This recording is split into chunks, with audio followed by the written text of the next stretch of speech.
بسم الله الرحمن الرحيم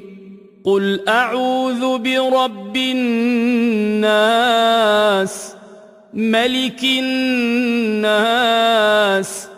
إله الناس من شر الوسواس الخناس الذي يوسوس في صدور الناس من الجنة والناس